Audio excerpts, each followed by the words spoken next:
Hey, this is Scott from PRSSetups.com, place where you get 2 different builder setup packs for 20 bucks a month.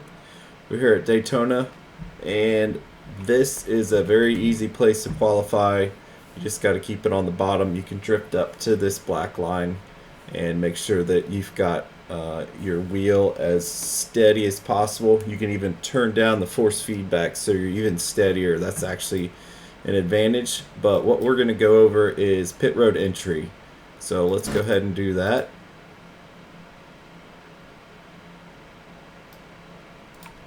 So coming off here, right here in the distance, you'll notice the break in the wall. You have this power line here, and you can see the break in the wall right here.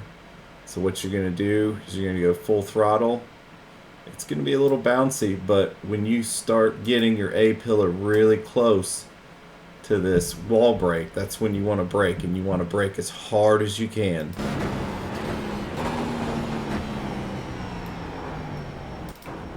You notice right here, 60 miles an hour, I'm right here at the cone, so you can brake slightly longer if you want. You can actually speed on pit road and then back the speed up and then go more forward into this first section.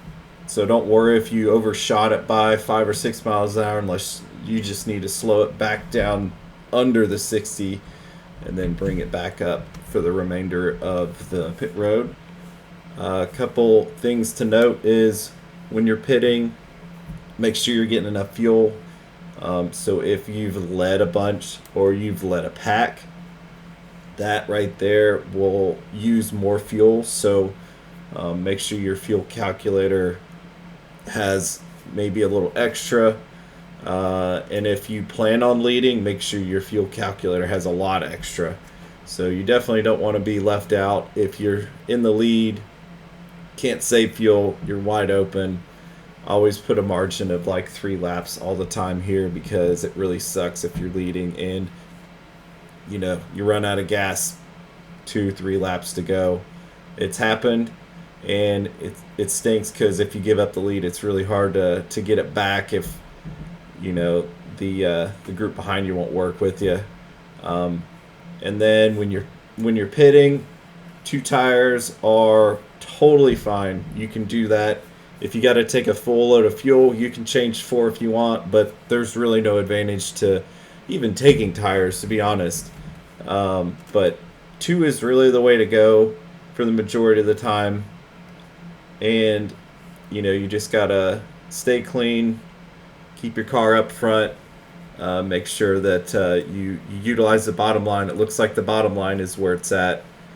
In the draft, the third car is just as important as the second car. So when you're drafting and you're the third car back, don't just hang out. You gotta get right up on that second car's bumper and only push down the straightaways. You go down the straightaways, you push hard, and then you back off when you get in the corner. Leave that half a car length gap. You'll gain it back on the straightaway in the front stretch, and just maybe give them a little pop here and there, but don't lay on the bumper through the tri-oval. Don't lay on the bumper through the corners if you're the third car. If you're the second car, you can lay on them. It should be okay. Just keep your wheel steady.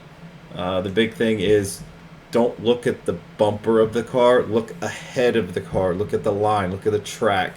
Don't look at the car, because that car could be weaving back and forth. You kind of want to keep that car in your peripherals. You want to look out in front of you, and you want to follow the track. So that's the easiest way to not bob and weave, is look ahead. Don't look at the car. So that's all I got this week. Good luck, everybody.